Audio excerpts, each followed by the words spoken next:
अरहंत सिद्ध सूरि उपाध्याय साधु सर्व अर्थ के प्रकाशी मांगलिक उपकारी है। तिनको स्वरूप जाने रागते भई जो भक्ति काय को न माय स्तुति को उच्चारी है। धन्य धन्य तुम ही से काज सब आज भय कर जोरी बारंबार वंदना हमारी है। मंगल कल्याण सुख ऐसो हम चाहत है। ओ मेरी ऐसी दशा जैसी तुम्हारी है। ओ मेरी ऐसी दशा जैसी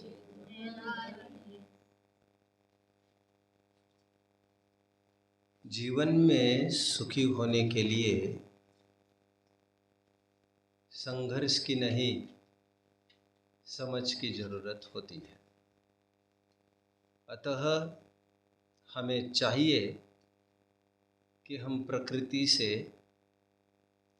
टकराने की कोशिश न करें, प्रकृति को समझने की कोशिश करें। प्रकृति से वैमनस्य और विरोध नहीं ठानना है, प्रकृति के अनुरूप होने की सोचना है। प्रकृति को जैसी वह है उसे वैसा समझना है। सुखी होने का उपाय वह है। प्रकृति में उखाड़ पछाड़ की भावना सुखी होने की नहीं, दुखी होने के लिए ही कारणभूत होगी। प्रकृति ऐसा होने पर भी सर्वसमर्थ शक्तिशाली प्रकृति को समझने की जहाँ पर हम बात कर रहे हैं, लेकिन क्या होगा जब प्रकृति की ही दो वस्तुएं आपस में टकराने लग जाएगी। मैं थोड़ी सी उदाहरण के माध्यम से आपको बताता हूँ। समुद्र है जो प्रकृति का एक पार्ट है, और आग है वह भी प्रकृति का एक पार्ट है। छेड़खानी हमें किसी के साथ नहीं करनी चाहिए, जैसे मैं अभी कह रहा, समझने की बात है। बट यदि अग्नि और समुद्र का द्वंद्व होने लग जाए तो क्या स्थिति होगी, आइए जरा देखते हैं। कौन सामर्थ्यवान है, कौन शक्तिशाली है।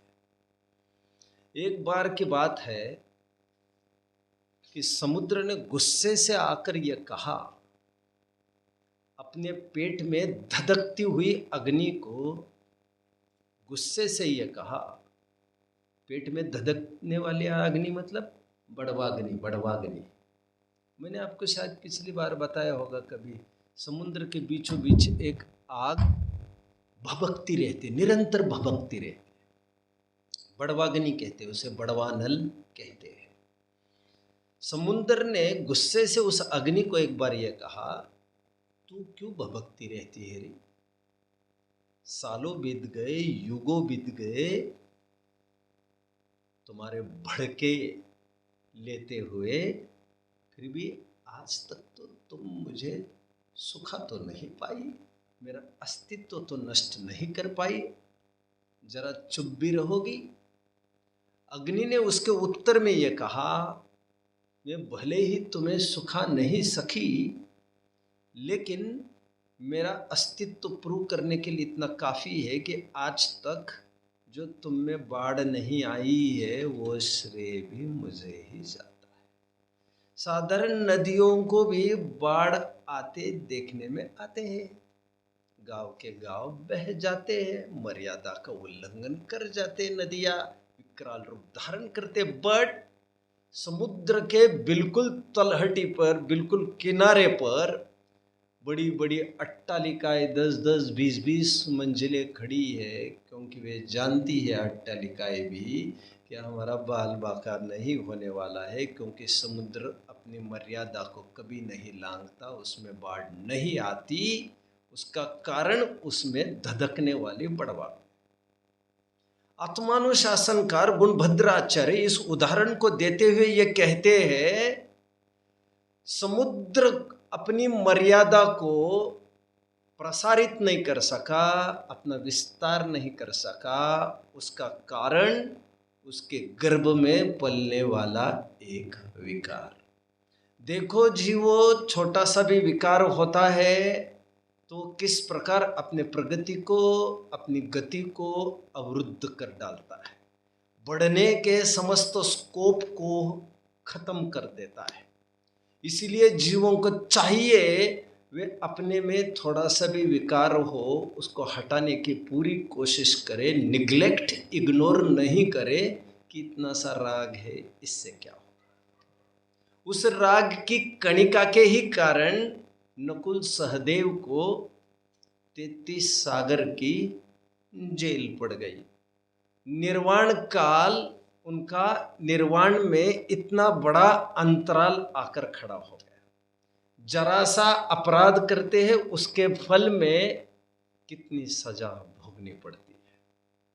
वो एक बहुत सुंदर शायरी है ना कि लम्हों ने खता की और सदियों ने सजा पाई। एनीवे, कमिंग बैक, आज इतना सब कहने का तात्पर्य इतना ही, अभी तक का निष्कर्ष, जरा सी भी विकृति को हमें इग्नोर नहीं करना चाहिए। जब तक विकृति को समूल नष्ट ना कर दूं तब तक मैं चैन की नींद नहीं सोऊंगा। चाणक्य की नीति आपको समझना चाहिए। एक कांटा चुभा था, वो जड़ मूल से उखाड़ कर, उसे जलाकर, छाछ वाछ डालकर पुख्ता इंतजाम किया। आज नहीं और आगे कभी नहीं, मुझे नहीं और अन्यों को भी नहीं, ये कभी अवरोध खड़ा नहीं कर सकेगा ये कांटा। तो ज्ञानी धर्मात्मा जन किंचित भी राग को इग्नोर नहीं करते हैं, क्योंकि वे जानते यही चिंगारी कभी बहुत बड़ी लपटों के रूप में अपना रूप धारण करके फिर भस्म कर सकते हैं। तीर्थंकर प्रकृति के कारणभूत 16 भावनाओं की चर्चा आज हमारी प्रारंभ हो रही है। दर्शन विशुद्धि की चर्चा मैंने प्रारंभ की है। दर्शन विशुद्धि का तात्पर्य शुद्ध सम्यक दर्शन। शुद्ध सम्यक दर्शन की भावना का तात्पर्य निरतिचार सम्यक दर्शन की भावना, निर्दोष सम्यक दर्शन की भावना। दर्शन विशुद्धि, जो विशुद्धि वर्ड है वो अतिचार के निराकरण के लिए है, वे दोष का अभाव दर्श करने के लिए है। अभी तक का कितने जन मेरे विषय को समझ रहे अभी तक के? किसी को कोई डाउट होगा तो पूछ सकते हैं। किसी को कोई डाउट है प्लीज? क्या रिपीट करना है? विशुद्धि का अर्थ अशुद्धता का अभाव, और अशुद्धता मतलब ही अतिचार, अशुद्धता मतलब ही दोष। हमें सम्यक दर्शन प्राप्त करना है, इतना ही मकसद नहीं है हमारा। तो सम्यक दर्शन में यदि थोड़ा सा भी दोष, विकृति, अशुद्धता रह जाए तो बड़ा संकट क्रिएट हो सकता है। इसीलिए 6 ढालाकार को लिखना पड़ा। मोक्ष मार्ग प्रकाशक भी ले लेना प्लीज। दोष रहित गुण सहित सुधीजे, सम्यक दर्श सजे, चरित मोहवश लेशन संजम, पै सुरनाथ जजे। क्या शब्दावली का प्रयोग कर रहे हुए? दोष रहित गुण सहित सुधीजे, सम्यक दर्श सजे। सम्यक दर्शन वो शोभा देता है जो दोष से रहित हो, अर्थात निर्दोष सम्यक दर्शन ही शोभा देता है। सम्यक दर्शन होने के बाद भी उसमें कुछ दोष लगने की संभावनाएं हुआ करती है। ये सब विषय देखने के पूर्व आइए हम मोक्ष मार्ग प्रकाशक के 339 पेज को थोड़ा सा देख लेते हैं। ये पंडित जी का अंतिम दिन है, अंतिम प्रसंग है।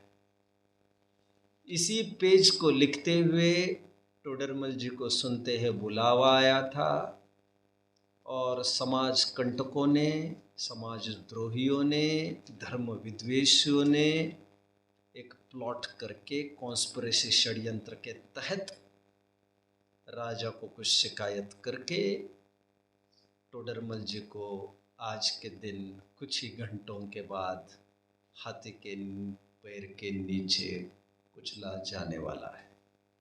फिर कीचड़ में उनको गाड़ दिया जाने वाला है। मतलब एक खौफनाक मंजर सामने खड़ा होने वाला है। ये अंतिम दिन है। अपनी लेखनी से पंडित जी क्या कह रहे देखिए।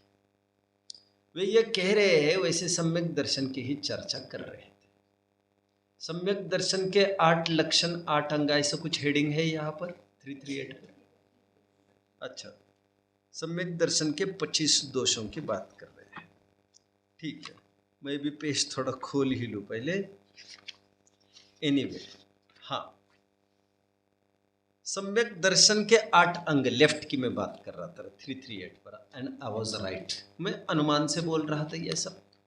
अभी देखिए, ये कहते समय टोडरमल जी को उदाहरण देते हैं। जरा गौर से सुनना इस उदाहरण को टोडरमल जी के, तो आज का प्रकरण आप समझ पाएंगे।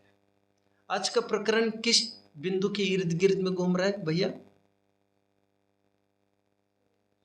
नॉट ओनली सम्यक दर्शन माय डियर, शुद्ध सम्यक दर्शन। शाबाश, चलो पहले पॉइंट इनको दे देते आज। सम्यक दर्शन प्रकट करना ही टारगेट नहीं है हमारा, तो शुद्ध सम्यक दर्शन मतलब सम्यक दर्शन होने के बाद भी कुछ अशुद्धता होती है क्या? हमने तो ये सुना था कि सम्यक दर्शन होने के बाद अशुद्धता का अभाव होता है, मिथ्या दर्शन का अभाव होता है, सर्वगुणांश तेज सम्यक्त्व, ऐसा श्रीमद् राजचंद्र जी का बोल है, सभी गुणों का विकास होना ही सम्यक दर्शन। ऐसे में अब 2 प्रकार के सम्यक दर्शन बोल रहे, एक सदोष और एक निर्दोष, एक सातिचार और एक निरतिचार, एक अशुद्ध और एक विशुद्ध। क्या ये चीज? पंडित जी का उदाहरण देखने के पूर्व मैं रत्नकरण शावकाचार्य की भी थोड़ी सी सैर करा देता हूँ आपको। 21वें श्लोक में, आई थिंक 21वां श्लोक होना चाहिए रत्नकरण शावकाचार्य का, बोलिए।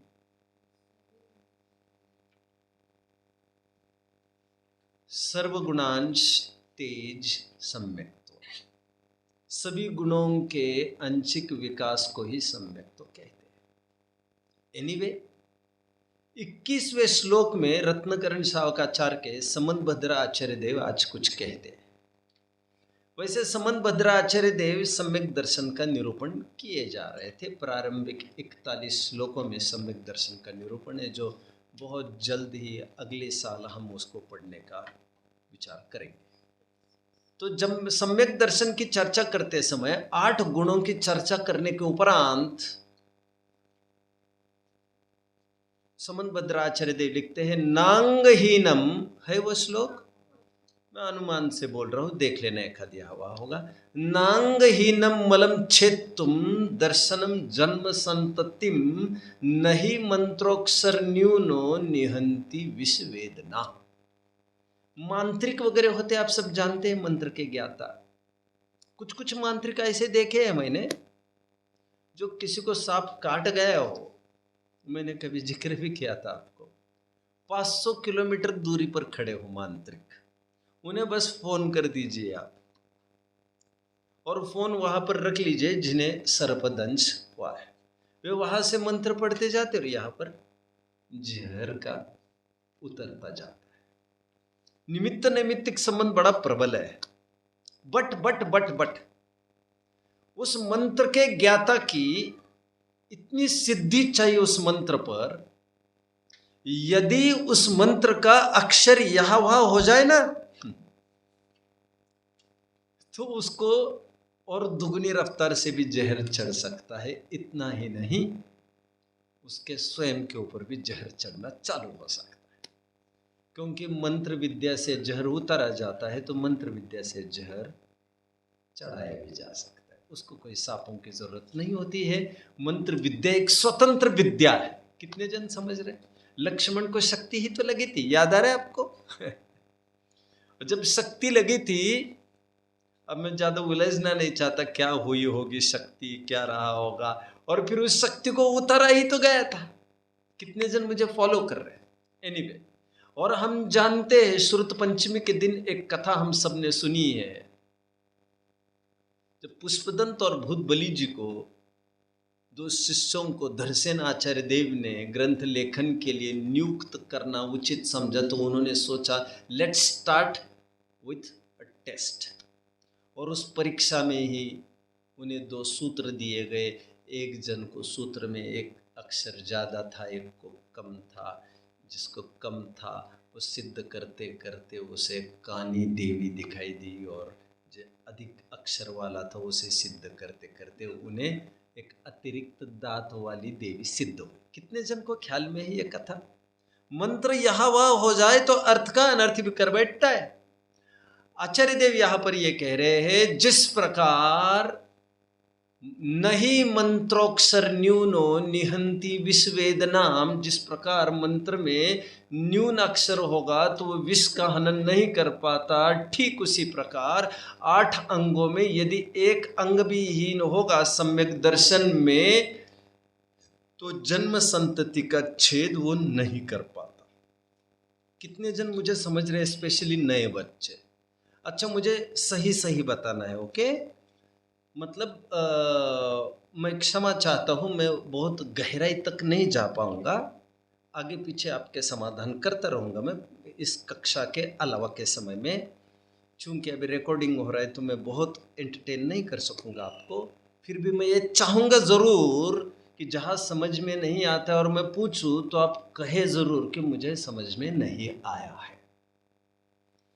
इस लिहाज से कि कंटिन्यूटी को, इस चेन को ब्रेक नहीं करना है। अब हमें हाथ तो बिल्कुल ही न डोले, क्योंकि मुझे कोई शौक नहीं है जो सैकड़ों किलोमीटर पर दूर है उनको राजी करता रहूं, और कुछ इंचों पर बैठे हैं उनको मैं नाराज करके बस गाड़ी आगे बढ़ाता, क्योंकि मेरी मूल पब्लिक, मेरा मूल प्लेटफॉर्म आप लोग। एनीवे, मैं फिर से पूछ रहा हूँ, कितने जन समझ रहे हैं मेरी बात को? सम्यक दर्शन तो आपने सुना ही है ना बच्चों, विशेष चर्चा तो फिर कभी कर ही लेंगे, लेकिन संकल्प पाठ में हम जरूर बोलते हैं सम्यक दर्शन प्राप्त करेंगे। बहुत जल्द मैं और एक लाइन भी वहां से बोलूंगा। क्या ये सम्यक दर्शन और क्या होता है निरतिचार सातिचार, आइए देखते हैं। वैसे सम्यक दर्शन 3 प्रकार का बताया गया है। कौन कौन से 3 प्रकार का? मैं अभी अभी बात कर रहा था 2-4 दिन पहले। My dear, don't make haste. Question क्या था? सम्यक दर्शन 3 प्रकार का कहा गया है। कौन कौन से? 2-4 दिन पहले बोल रहा था मैं। शाबाश, इन्हें एक पॉइंट ताबड़तोड़ दिया जाए। औपशमिक सम्यक दर्शन, क्षौपशमिक सम्यक दर्शन और क्षायिक सम्यक दर्शन। हमने देखा है इसे किस प्रसंग में देखा था? वैसे I would like to know, कहाँ पर देखा था? हाँ, ओके ओके ओके ओके। औपशमिक सम्यक दर्शन, क्षौपशमिक सम्यक दर्शन और क्षायिक सम्यक दर्शन। जब भी सम्यक दर्शन होता है जीव को, तीनों में से कुछ न कुछ उसका बना रहता है सम्यक दर्शन। अब ज्ञातव्य यह है कि 3 सम्यक दर्शन में से औपशमिक और क्षायिक सम्यक्त्व निर्दोष सम्यक्त्व माना जाता है, निरतिचार माना जाता है, शुद्ध सम्यक दर्शन माना जाता है। ऐसे सम्यक दृष्टि के किसी प्रकार के कोई अतिचार नहीं, क्योंकि औपशमिक सम्यक दर्शन वाले के सर्वघाती प्रकृतियों का उपशम होता है, और क्षायिक सम्यक्त्व के को सर्वघाती प्रकृतियों का क्षय ही हो जाता है। कितने जन मुझे फॉलो कर रहे हैं? सर्वघाती प्रकृति मतलब जैसे मिथ्यात्व है, सर्वघाती प्रकृति। परंतु क्षयोपशमिक सम्यक दर्शन ऐसा सम्यक दर्शन है जिसमें सर्वघाती स्पर्धकों का उदयाभावी क्षय होता है, उन्हीं का सदवस्था रूप उपशम होता है, और देशघाती स्पर्धकों का उदय होता है। ये तो थोड़ा कॉम्प्लिकेटेड जाएगा, ये पर्टिकुलर पैच एक आध मिनट का आपको कॉम्प्लिकेटेड रहेगा। क्षयोपशम की परिभाषा ये बताई गई थी, सर्वघाती स्पर्धकों का उदयाभावी क्षय, उन्हीं का सदावस्था रूप उपशम, और देशघाती स्पर्धकों का उदय, उसे कहते क्षयोपशम। क्षयोपशम में एक्चुअली 3 बातें होती है। अभी मुझे तो कोई घंटों भी विवेचना करने नहीं, मैं तो इसे एक भावना पर 3, 4, 5 घंटे विवेचना करूं तब तो फिर समझ में आए मैं पूरी बात बताऊं। अभी मुझे थोड़ा सा स्पीडीली भी आगे बढ़ना है, तो जब कर्मण्य योग के विषय आएंगे मैं वहां पर विशेष फोकस करूंगा। बट कर्म की कुछ अवस्था होती है, एक तो उदय, एक तो क्षय, एक तो क्षयोपशम। ये 3 अवस्थाएं होती है मुख्यतः से। कौन कौन सी? उदय, क्षय, क्षयोपशम और उपशम, 4 अवस्था होती है मुख्यतः से। क्या? उदय, क्षय, क्षयोपशम और उपशम। उसमें जब कर्म का उदय आता है तो क्या होता है? जीव काम कर सकता होगा कि नहीं कर सकता होगा? क्या लग रहा है आपको? संभव होगा काम करना या नहीं? जब कर्म का उदय आता है तो उसकी स्थिति ठीक उस नाविक की तरह बनती है, जो नाविक तैराक होने पर भी ऊपर उठना चाहता है, लेकिन जो ही ऊपर उठे उसके सिर पर नाव से वो टकरा जाता है। कर्म का जब उदय रहता है तब कुछ भी करते नहीं बनता। कितने जन समझ रहे हैं? यहां पर उदय का तात्पर्य सर्वघाती प्रकृतियों का उदय। एनीवे, लेकिन जब कर्म थोड़ा ठंडा पड़ जाए, उपशमित हो जाए, दब जाए, उसकी पावर दब जाए, उपशम होना मतलब दबना, अथवा खत्म हो जाए, निपट जाए, तो इन दोनों केसेस में जीव अपना काम कर सकता है। कितने जन समझ रहे हैं मेरी बात को? जैसे हमें बीमारी, बुखार है, बुखार का उदय है, तो कुछ काम कर सकते हैं? नहीं। या तो कोई फटाफट खुराक लेके उसको दबा दे, या तो भले ही 2-3 घंटे के लिए दबा दे। हमारी माताएं ऐसा करती है ना, थोड़ा बहुत ठीक हो जाती है, फटाफट रोटी बनाती, फिर बुखार चढ़ता, फिर सो जाते, ऐसा होता है। तो या तो खुराक खाए, दबाए, तब तक काम कर ले, फिर चढ़ जाए, अथवा जड़ मूल से उस बुखार को हटाई दे तब तो फिर बात ही क्या है। औपशमिक भाव और क्षायिक भाव में जीव को निर्मल दशा प्रकट होती है। कितने जन समझ रहे? बट औदैहिक भाव में निर्मल दशा कभी भी नहीं हो सकती, वो मलिन दशा है। अब क्षयोपशम ऐसी स्टेज है, कर्म का क्षयोपशम अर्थात जीव के क्षयोपशमिक भाव में 3 बातें होती है। कर्म का कुछ उदय, कुछ उपशम और कुछ क्षय। इसमें जो सर्वघाती पार्ट है, इसमें सर्वघाती पार्ट है, सर्वघाती स्पर्धक है, वो माइल्ड हो जाते हैं, और जो देशघाती स्पर्धक है, देशघाती पार्ट है, वो मुख्य हो जाता है। जो कॉन्सेंट्रेटेड पार्ट है वो डाइल्यूट हो जाता, वो गौण हो जाता है, और जो डाइल्यूट पार्ट है वो मुख्य हो जाता है। कितने जन समझ रहे हैं मुझे? बढ़िया बढ़िया।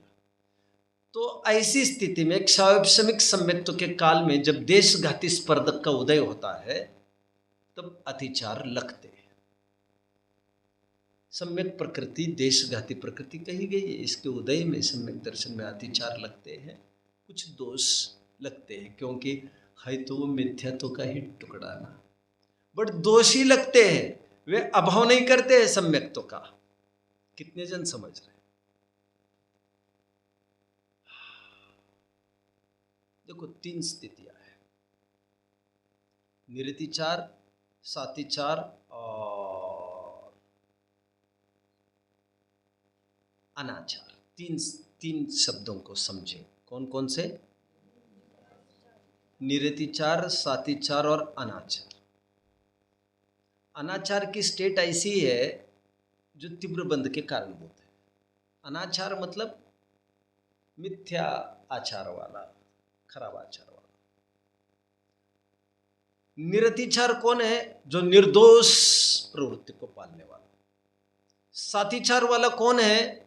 प्रवृत्ति तो पाल तो रहा है, बट कभी कभी उसमें दोष लग जाता है। अभी कितने जन मुझे फॉलो कर रहे हैं? 3 स्थितियां मैंने कही। गलती से गलती होना अतिचार है, जानबूझकर गलती करना अनाचार है, और गलती ही नहीं होना निरतिचार है। कितने जन मुझे फॉलो कर रहे हैं? शाबाश।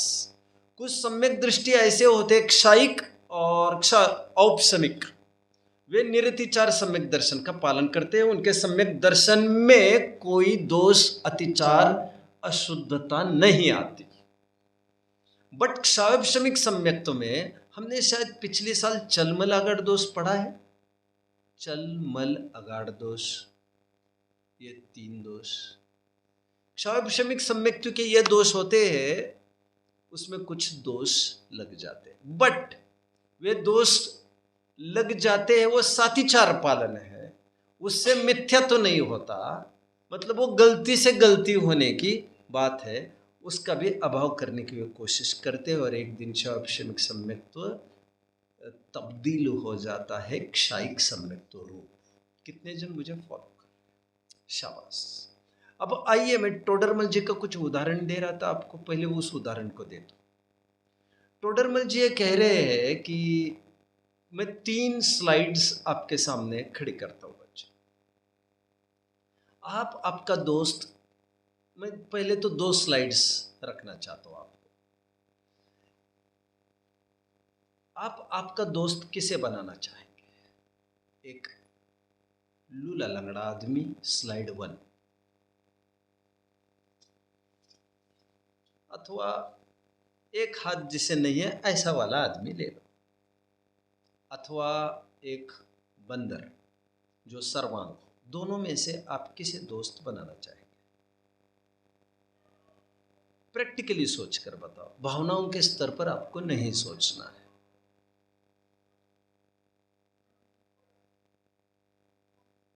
हाथी, हाँ?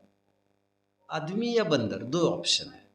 आदमी को बनाएंगे, आपके भी कुछ लॉजिक होंगे, आपके भी कुछ लॉजिक होंगे। आप किसे दोस्त बनाएंगे? नहीं, वो तो ठीक है, भावनाओं के स्तर पर मत सोचो, अब दिमाग से सोच कर। यदि आपको दोस्त बनाना पड़े, प्रैक्टिकली सोचो, प्रैक्टिकली। अब बंदर को दोस्त बनाना चाहेंगे कि एक हाथ जिसे नहीं ऐसे एक आदमी को बनाना चाहेंगे? और भावों की विशुद्धि तो दोनों की है, मान के चलो, आदमी की भी है, बंदर की। अभी उसकी बात मैं नहीं कर रहा हूं। किसे बनाना चाहिए? प्रैक्टिकली क्या करेंगे? हाँ, 2 उत्तर दिए जा रहे हैं आप क्या करेंगे प्रैक्टिकली? आप क्या करेंगे? आदमी को। आप क्या करेंगे? आप क्या करेंगे? आदमी। आप क्या करेंगे? आप क्या करेंगे? प्रैक्टिकली विचार करें तो आदमी दोस्तों आदमी को ही बनाएगा। आदमी तो किसी रूप में काम आएगा। बंदर किस काम आएगा हमारे? तो मदरियों के खेल खिलवाने हैं क्या? उससे चंदा इकट्ठा करवाना है क्या?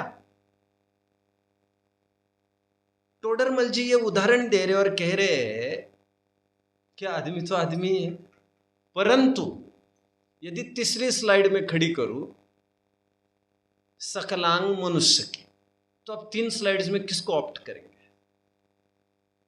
सर्वांग मनुष्य को ही तो ऑप्ट करेंगे। अब अपंग मनुष्य को क्यों ऑप्ट करेंगे? लेकिन अपंग मनुष्य भी बंदर के कंपैरिजन में है तो आदमी, मनुष्य कुछ तो। अरे तैमूर लंग ने सिंहासन पर बैठकर पूरा हुकूमत करी देश पर। कितने जन समझ रहे? तैमूर लंग है ना, तैमूर लंग, कितने जन ने नाम सुना है? तैमूर लंग नाम नहीं सुना किसी ने? लंगड़ा लंगड़ा था राजा वो। राजा था लंगड़ा। औरंगजेब इतना शक्तिहीन हो गया, उसको किसी ने कहा तुम तो रिटायर होने जा रहे हो, 85-90 की उसकी उम्र थी। उसने कहा राजा के हाथ पैर नहीं चले उससे कोई फर्क नहीं पड़ता। राजा का जब तक दिमाग चल रहा है तब तक वह राज्य पद पर और सिंहासन पर बैठ सकता है, भले ही 2-5 जन मिलके सिंहासन पर बैठा है। अब जानते हैं वो घुटने टेक नहीं सकता था औरंगजेब, उसको घुटने में बीमारी थी। तो किसी को पता न चल पाए कि मेरे घुटने खराब है, इसलिए पहले पर्दा लगाया जाता तो वो बैठ जाता था पहले। फिर पर्दा खोल दिया जाता था। औरंगजेब, अरे भैया ऐसे ही थोड़ी शाही तख्त पर बैठा था, मेरी कमजोरियों को किसी को पता न चले, कमिंग बैक। मैं क्या कह रहा था वैसे, टोडरमल जी कह रहे हैं यद्यपि एकाध हाथ नहीं है किसी आदमी के पास, सकल शोभायमान नहीं है, सकल कार्यकारी नहीं है, फिर भी है तो वो मानो। ठीक उसी प्रकार अंगों के स्थान पर आपको लेना है निशंकित, निकांक्षित, निर्विचिकित्सा, अमूढ़ दृष्टि, उपगोहन, स्थितिकरण, वात्सल्य, प्रभाव। अभी आप जो प्रकरण 6 ढाल में हम पढ़ ही रहे, तीसरी ढाल में पढ़ चुके हैं अभी अभी, वो पूरा प्रकरण वही चलना है जितनी भी देर चलेगा। सम्यक दृष्टि के आप भी बैठे थे उस समय, मैं 8 अंगों की चर्चा कर रहा था, आप भी, ये भी लोग थे, याद आ रहे? मैं कह रहा था दाया हाथ निशंकित के, दाया पैर निशंकित, बाया पैर निकांक्षित, याद आ रहा है? मैं ये कह रहा था दाया हाथ उपगोहन, बाया हाथ निर्विचिकित्सा, याद आ रहा है? मैं ये कह रहा था नितम, अच्छा मैंने दाया हाथ अमूढ़ दृष्टि के लिए कहा था, याद आ रहा है? मैंने अभी उपगोहन कहा क्या? उपगोहन नितम के लिए कहा था, पीठ स्थितिकरण के लिए कहा था, हृदय वात्सल्य के लिए कहा था, और सिर प्रभावना के लिए कहा था। कितने जन को याद आ रहा है? मैं अभी अभी कुछ दिनों पहले शरीर के 8 अंगों को इन सम्यक दर्शन के 8 अंगों के साथ तालमेल कोऑर्डिनेट करके दिखा रहा था मैं, कैसे ये याद रखे, कैसे याद रखे और किस प्रकार ये समतल पर खड़े। एनीवे, तो टोडरमल जी कह रहे कोई अभी 3 सिद्धांत में 3 जन को खड़ा करना पड़ेगा। कौन 3 जन? विकलांग के स्थान पर किसको खड़ा करेंगे? विकलांग मनुष्य। बंदर के स्थान पर किसे? और सकलांग मनुष्य के स्थान पर किसे? बोलिए। शाबाश, मजा आ गया। अभी तुरंत 2 पॉइंट नहीं दे सकता, नहीं तो सब कहेंगे यार मेरा अकाउंट खाली हो जाएगा, लोग कहेंगे फिर।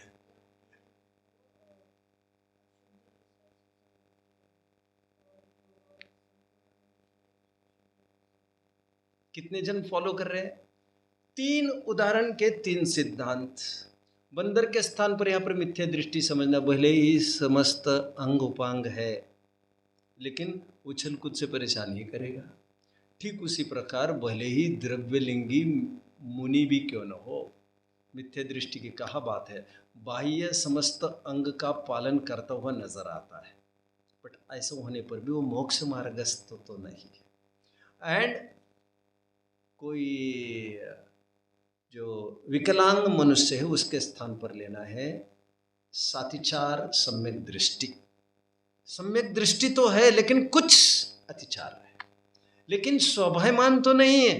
दोष रहित गुण सहित सुदीजे सम्यक दर्श सजे सजे, तो सकल स्वाभाविमान निरतिचार सम्यक दृष्टि है। आइए पहले मोक्ष मार्ग प्रकाशन को पढ़ते, फिर उन अतिचारों को मैं सरसरी नजर से थोड़ा बोल दिखाऊंगा। चलिए जल्दी आइए, पेज 339 मिला सबको? चलिए, जैसे मनुष्य शरीर के, हाथ ऊपर करके मुझे कंफर्मेशन प्लीज, जल्दी। जैसे मनुष्य शरीर के हस्तपाद अधिक अंग कहे जाते हैं, वह कोई मनुष्य ऐसे भी हो जिसके हस्तपाद अधिक कोई अंग न हो। ओ हो, अच्छा कोई अंग न हो, ऐसा मनुष्य और बंदर हो, फिर भी किसे ऑप्ट करेंगे आप? अरे दिमाग तो है उसके पास, मैंने अभी अभी तो कहा राज कर सकता है पूरे देश पर, समझ रहे? कोई अंग न हो, वह उसके मनुष्य शरीर तो कहा जाता है, परंतु उन अंगों बिना वह स्वाभाविमान सकल कार्यकारी नहीं होता। उसी प्रकार सम्यक्त्व के निशंकित आदि अंग कहे जाते हैं।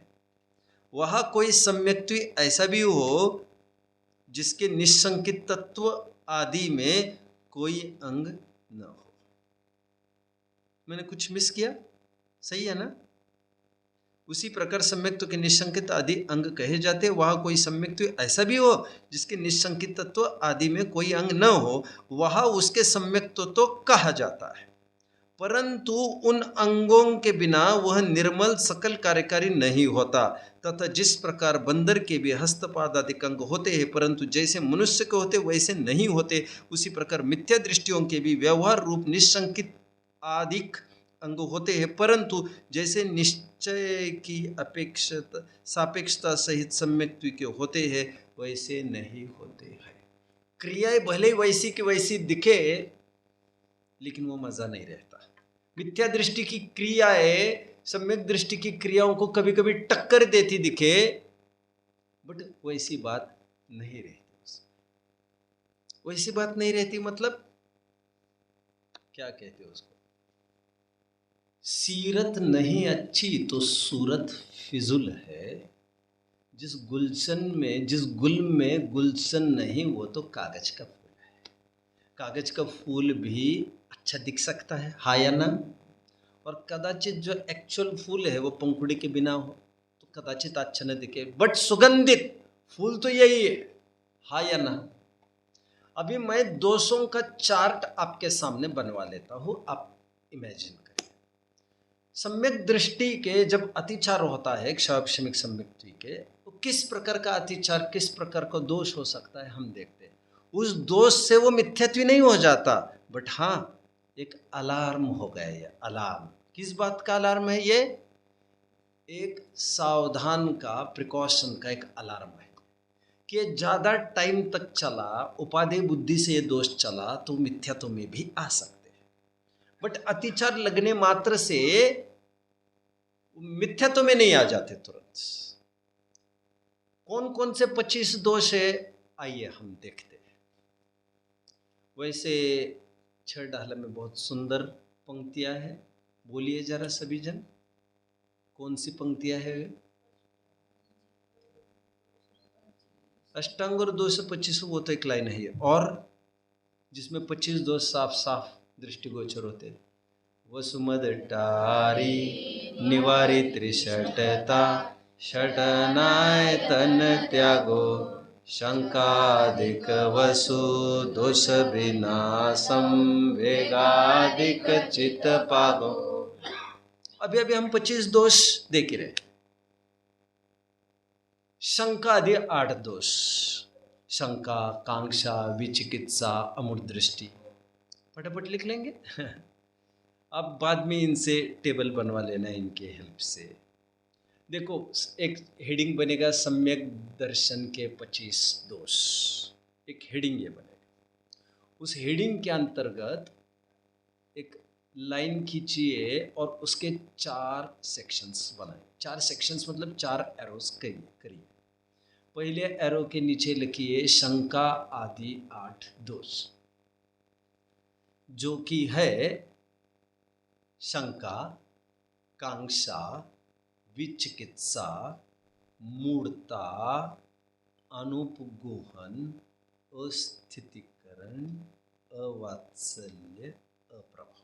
कुछ मिसिंग? सब ठीक है?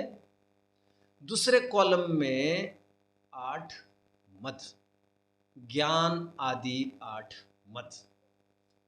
वे 8 मद कौन से? ज्ञानम, पूजाम, कुलम, जातिम, बलम, वृद्धि, तपो, वपु, अष्टावाश्रित मानित्वम, समयम, आहुर्गतस्मया। 8 प्रकार के मद कहे। 6 डाला की लाइन कहनी हो तो पिता भूपवा मातुल नृपजो, होयन तो मद ठाने, आदि आदि आदि 8 मद कहे हैं। रूप का मद करना, ज्ञान का मद करना, तप का मद करना, ये सब सम्यक दृष्टि नहीं करता अथवा नहीं करना चाहिए, बट प्रसंगवशात अतिचार लग सकते हो। उसको कैसे लग सकते मैं अभी थोड़ी देर में बताने वाला हूँ आपको। पहले मैं 25 दोष तो गिनाऊँ आपको। शंका आदि 8 दोष, ज्ञान आदि 8 मद, फिर कुदेव आदि 3 मूढ़ता है। अब 3 मूढ़ताओं के नाम तो लिख लो, कुदेव, कुगुरु और कुधर्म। ये 3 मूर्ता है, या लोक मूर्ता। सम्यक दृष्टि के ये नहीं होती। और 6 अनायतन, कुदेव, कुगुरु, कुधर्म और उनके सेवक। कितने जन समझ रहे हैं मेरी बात को? सम्यक दृष्टि के 25 दोष नहीं होते। क्या क्या नहीं होता? शंका, कांक्षा, विचिकित्सा, ये सब नहीं होता। मद भी 8 प्रकार के नहीं होते। 6 प्रकार के अनायतन को वो भजता पूछता नहीं है, और 3 प्रकार की मूर्ता करता नहीं है। क्लियर हो रहा है? ऊपरी ऊपरी क्लियर हो रहा है? नए बच्चों को एकदम पूछ रहा हूँ, क्लियर हो रहा है आपको? शाबाश। कुछ प्रश्न है आपको तो पूछ सकते हैं। है प्रश्न कुछ? निसंकोच पूछना चाहिए। ओके, बोलिए प्लीज।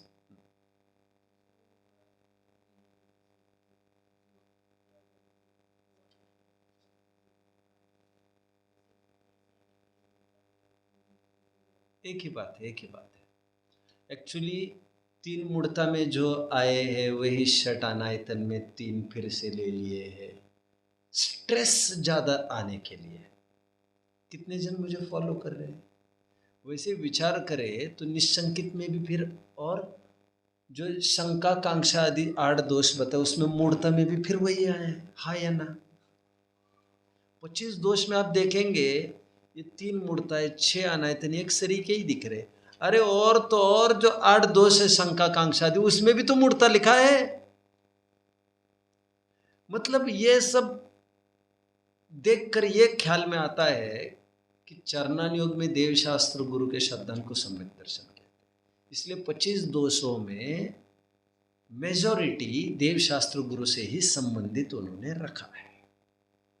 सजगता देव शास्त्र गुरु की चाहिए। एनीवे, अभी अतिचार कैसे लग सकते मैं थोड़ा सैंपल दिखा रहा हूं, बोलिए।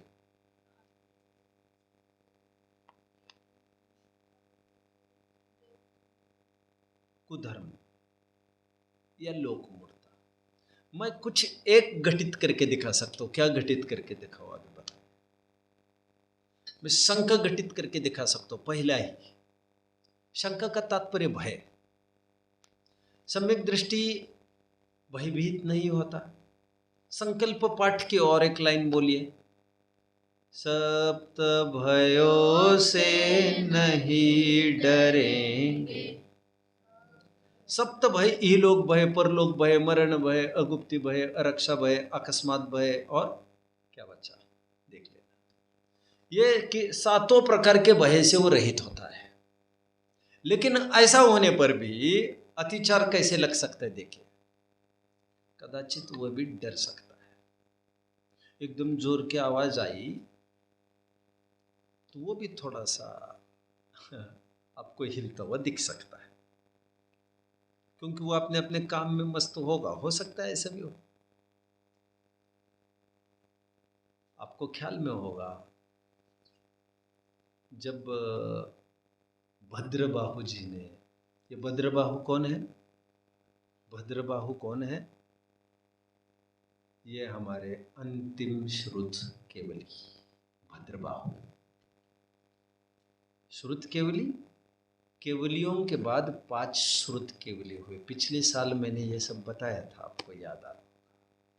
अंतिम केवली कौन हो गए? अंतिम अनुबद्ध केवली जम्बू स्वामी। उसके बाद श्रुत केवली हुए 5। विष्णु, नंदीमित्र, गोवर्धन, अपराजित और भद्रबाहु। भद्रबाहु जो अंतिम श्रुत केवली थे, वे आहार से जब लौट रहे थे तो याद आ रहा है उन्होंने एक बच्चे को रोते हुए देखा और उन्होंने ये अनुमान कर लिया उससे, बच्चे रोते हुए बच्चे को देखकर, कि अब 12 साल का अकाल पड़ने वाला और मुश्किल होने वाली है आहार गोचरी। चलो दक्षिण की ओर। फौरन फरमान जारी किया सब। अभी यहां निर्वाह न हो सकेगा। तो वैसे दिखने को लगती ये तो सूझबूझ है आचार्य की, लेकिन ये भय भी तो है कि नहीं है? तो थोड़ा बहुत ऐसा चलता है। बनारसी दास जी तो यहां तक लिखते हैं, यदि कोरोना जैसी, यदि प्लेग जैसी कोई महामारी आ जाए। बनारसी दास जी के काल में प्लेग चल रहा था। प्लेग, प्लेग जानते हो? प्लेग, प्लेग नहीं जानते? कोई नहीं जानता प्लेग। स्वतंत्र उत्तर काल में भी यहां पर भी प्लेग हुआ था, आई थिंक इन 60s। देख लेना चाहिए। संत तुकाराम के टाइम में भी प्लेग हुआ था, देख लेना चाहिए। बनारसी दास जी में भी प्लेग काल में प्लेग हुआ था। प्लेग किसके कारण होती है बीमारी? चूहों के कारण होती है। चूहों को साधारण मत समझो। ओहो, खोदा पाड़ा निकली चूहिया आप बोलेंगे। तो बनारसी दास जी कहते हैं महामारी आ जाए तो सम्यक दृष्टि जीव कितनी गांव बदल कर कहा के कहा जाकर पहुंच सकता है। प्रभात चंद्र आचार्य नाम के हमारे एक विद्वान हुए हैं जिन्होंने काफी टीका लिखे समय सार पर भी, रत्नकरण शौकाचार्य पर भी। उन्होंने भी न्याय प्रिय जानकर और मुगलों के आतंक से डर के न्याय प्रिय जानकर वे भी राजा भोज के पास आकर रहने लगे। जिस दिन अकबर बादशाह मर गए थे उस दिन पूरी जैन समाज की पूरी दुकानें, पूरे घर ताला बंद थे, क्योंकि कुछ दंगे हो सकते ऐसा अनुमान था। सम्यक दृष्टि हो सकती कि नहीं उसमें के बीच में, कि सम्यक दृष्टि कहेगा आ बैल मुझे मार। अरे काय के लिए झंझट में पड़ना यार, लगा दो दरवाजा। अरे तो डर गए डर गए डर गए डर गए, हाँ भैया डर गए, लगाओ दरवाजा जल्दी, करने दो आध्याय। कितने जन समझ रहे? तो ऐसा भी कभी हो सकता है, तो उससे कोई सम्यक दर्शन गायब हो गया ऐसा नहीं होता है। पांडवों को जुए खेलते हुए देखा जा सकता है। अब सम्यक दर्शन के 25 अतिचार मतलब 25 ही अतिचार नहीं समझने हैं आपको। मैंने आपको बोलते बोलते कहा था थोड़े दिन पहले, सम्यक दृष्टि के 63 गुण बताए हैं कुल। कितने? 63। आई थिंक एक श्रावकाचार ग्रंथ में सम्यक दृष्टि के आज तक कहे हुए समस्त गुणों को मिलाकर चर्चा की है। जैसे कहीं 8 मूल गुण बताए जाते हैं, कहीं सप्तव्यसन का त्याग बताया जाता है 8 मूल गुणों में भी, कहीं 5 उदुम्बर फल का त्याग, 3 मकर का त्याग बताया जाता है, कहीं 5 अणुव्रत, कहीं 3 मकर का त्याग बताया जाता है, कहीं नित्य देव दर्शन, कहीं जीव दया, कहीं रात्रि भोजन का त्याग, अनछने पानी का त्याग, 3 मकार का त्याग, कभी इस रूप में। मतलब जितनी वैरायटी आप कलेक्ट करेंगे वे सब मिलके 63 गुण होते हैं। अब अतिचारों में कोई 25 ही नहीं समझना है, वे सब इसमें गर्भित समझना है। कितने जन मुझे फॉलो कर? तो सम्यक दृष्टि के कदाचित दोष लग सकते हैं। क्या पांडवों को जुआ खेलते हुए नहीं पकड़ा गया था? तो ये उनका अतिचार था, दोष था। कितने जन मुझे फॉलो कर?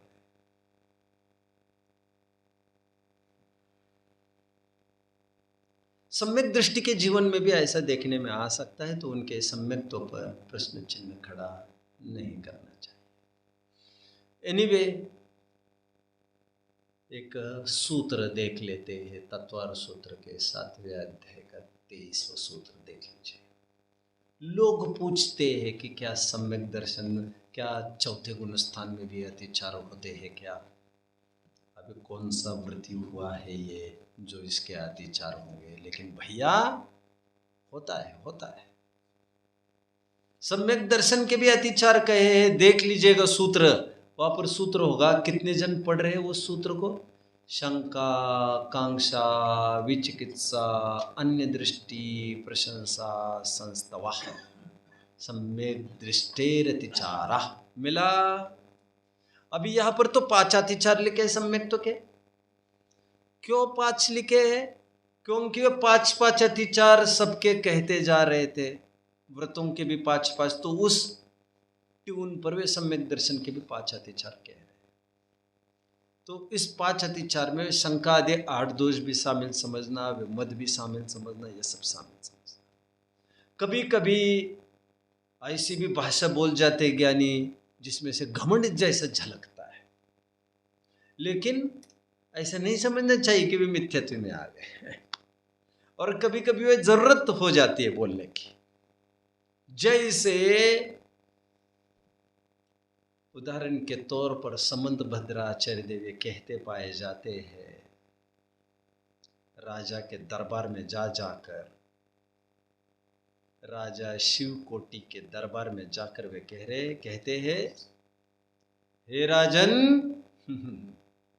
नरपते शार्दुल विक्रीडितम। क्या? हे नरपति, ये शार्दुल विक्रीड़ा कर रहा है,